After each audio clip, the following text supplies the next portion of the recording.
Hi everyone, hope you're all ticking to boo. Now then, why do you need a 3-axis gimbal with today's action cameras? You might be asking that question. Well, in today's video, we're going to find out as we test and review the Inkee Falcon and give it a good old blast while we're out in the Land Rover Defender. So why do you need a 3-axis gimbal nowadays with all the modern action cameras, all the stabilisation and things like that they got in them? Well, to be honest with you, don't all the time. However, because the stabilisation works within the body, it's only really 2-axis, and what it does is it crops the image down so that it can move around and make it all steady and things like that. And that's the beauty where these little things come in. We're going to have a look at the difference in a second, but if you're just using it on a day-to-day basis, you know, for family and things like that, you probably don't need one of these. But if you want to get that real cinematic footage and making sure that you use the full high resolution that you're getting on it, then going for one of these is bloody worth it. And to be honest with you, at 65 quid, you can't really go wrong. Now, the name, Inkee Falcon. Yes, it's strange. All of the stuff from Inkee seems to be strange to us over in the UK and in the States and things like that. But at least it makes you remember the name, doesn't it? Oh, really? So this is future Heath here. I'm editing the video at the moment for the Falcon, okay? But you'll hear me in the video say that I'm not going to give this one away because I love it so much. And I genuinely, is that the right word? Yeah, anyway, I'm not giving it away.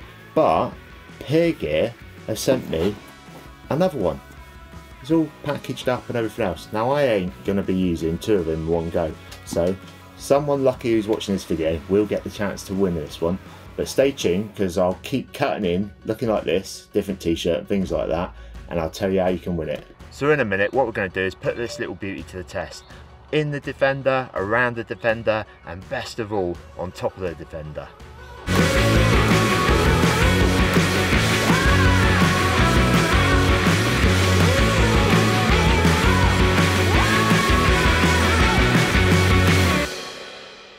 Not to disappoint you, here's today's little joke. How does Darth Vader like his toast? On the dark side. Plus, we'll compare it with the in-body stabilisation on the camera itself with no gimbal whatsoever. We'll also compare it with no stabilisation on the camera as well. And then hopefully you can get some sort of idea of whether or not it's worthwhile you investing into one of these. Plus, at the end of the video you'll have all the full footage there so you can play it and rewind it and compare it and do whatever you want, and I'll try and compare them next to each other, so without stabilisation, with in-body stabilisation, and on the gimbal as well. Hopefully that'll help you all make your minds up. And the other thing not to forget is if you want to get creative and get cinematic footage and things like that, it's nice to get those low down shots, isn't it? So with this gimbal and the extension handle on it, what you can do is actually go into the old briefcase mode like this, can't you? And then you can get some really nice cinematic shots, just like this.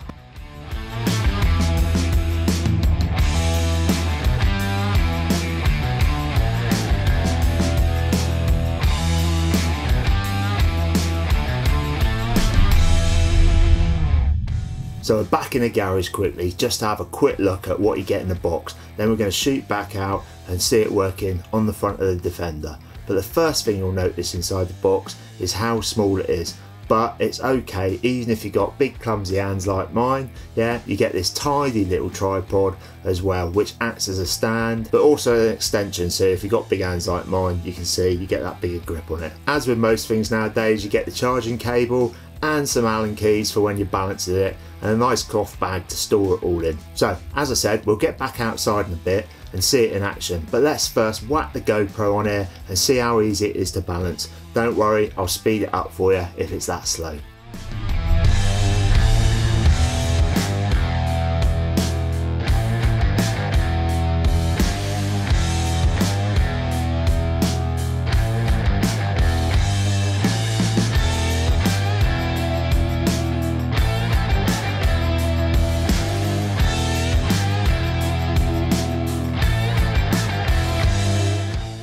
Right, there you go. Like most gimbals, yeah, you balance it in the same way, but this one's quite straightforward to balance. It is a little bit fiddly with the old Allen keys, but once you've done it, unless you're going to change the GoPro or the action camera, yeah, you probably won't even have to do it again, will you? Now let's have a quick look at the buttons and everything else that's on the old grip. The first one being the on and off button. Then you get the mode button, which we'll look at in a bit. You have the joystick, which works nice and smoothly, and on the other side you got the photo button, the record button and a time-lapse button. once you've paired it with your camera, which is really handy, because then you don't have to go into the camera itself and think of pressing that. So the way to win this gimbal is to keep watching the video. There'll be little snippets as I go along, and it's just to pay back the loyalty of watching the whole video. Now then, what you got to do with it is actually be, this is the first part, you got to be a subscriber and hit the like on the video. And I'll tell you the second part, and that's the final part, in a minute. Now, one thing you'll find is the instructions aren't that informative, but you can download them on the old website. There's some other features on the buttons as well, which you wouldn't know unless you tried them out. So if you double tap the mode button, what it does, it goes from landscape into portrait for those Insta stories or those TikTok videos that you might want to do on it. And then if you double click it again, it goes into what they call the flashlight mode. That's the briefcase mode on DJI gimbals and things like that, so you can get those low angle shots just like this. And last but not least, in the front of it you've got a trigger, which if you double tap it, no matter what angle you got the camera at, it will centralise the gimbal for you. And if you press and hold it, what it does is locks all the axes for you. And if you press it 3 times, just like this, it whacks it into the old selfie mode. One last thing to add before you get out and see it in action is I really do like the feel of this gimbal. You know, for the price itself, it feels really weighty, good quality, and the motors themselves are really quiet and feel quite strong. But as I said, the good, bad and the ugly, there's one thing that would make this just perfect, and that would be to make it waterproof.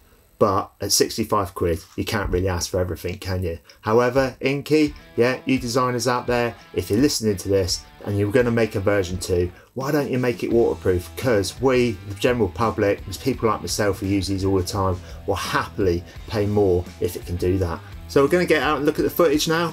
But if you do want to buy one of these after you've had a look at that, then there's going to be a link down below where you can go and buy it. And I really do believe it's a cracking bit of kit. So let's get back out in the motor and see this little beauty in action. Part 2 of it, the final part. Oh, and by the way, have you noticed the Weevil 2 here? We'll be doing some reviews on that and some balancing guides for you. But I'm also got a new studio layout. So what do you think? Let me know in the comments down below. Right, the final way of winning this is leave a comment down below. And the funnier the better. And if you want to tell me a joke, I love that even more. But what you need to do is do that. Then what I'm going to do in the next couple of weeks is just randomly pick one. So like a lottery, a draw, you know, a tombola. Does anybody know what they are?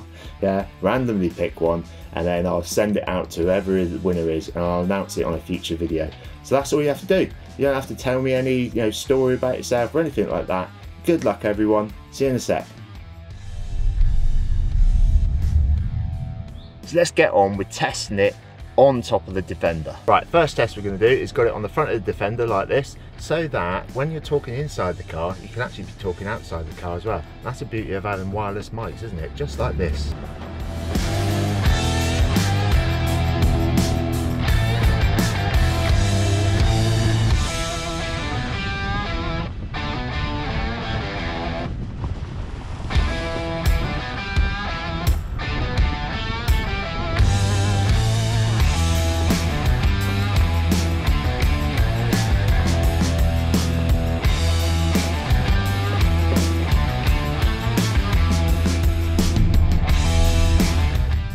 So turn the gimbal around now. We're going to go the other way, facing outwards, away from the car, so that you can see the difference on that one. And then you'll also see the bumps that are in the road. You can see how well this is handling. And then the last test, what I'm going to do is take it off the gimbal and just stick it on the front of the bonnet, and then you'll see the difference between non-stabilised, stabilised on the gimbal, stabilised through the GoPro. Okay, let's get on with it.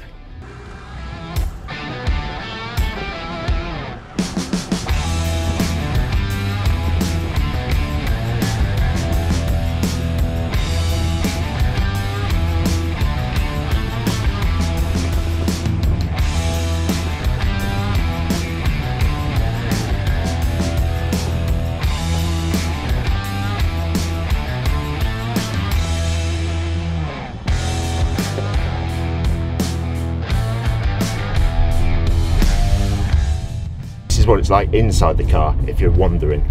A little bit bumpy, but you got the in-body stabilisation on the Canon as well.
So there you go. What do you think about it? Let me know down in the comments down below. And if you want to get one yourself, because I think it's a cracking piece of kit, there's a link down below.